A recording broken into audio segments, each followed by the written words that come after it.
Первый ребенок в наступившем 2016 году в Сибае родился практически после боя курантов. В 1:15 в роддоме на свет появился мальчик. Всего за первые 10 дней января родился 31 ребенок.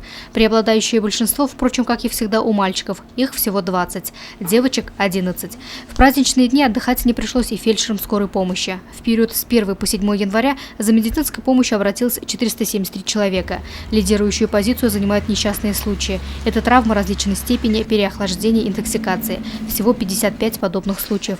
За первую неделю наступившего года зарегистрировано 30 случаев алкогольной интоксикации. Госпитализированы за этот период 37 человек, в основном в травматологическое и родильное отделение.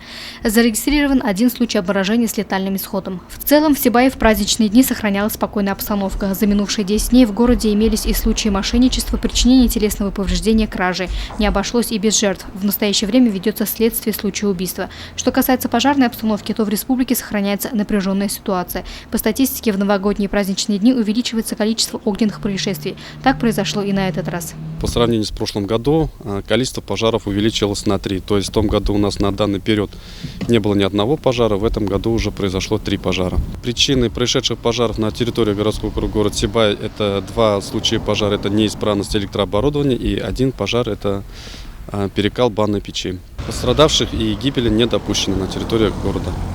В праздничные дни среди оказавшихся в плену зимней непогоды оказались и сибайцы. Обошлось без несчастных случаев. Выходные дни миновали. Впереди трудовые будни, которые наверняка принесут много пользы. Луиза Мустафина, Дамир Хайбулин, Гульгина Раскильдина, телекомпания СТВ.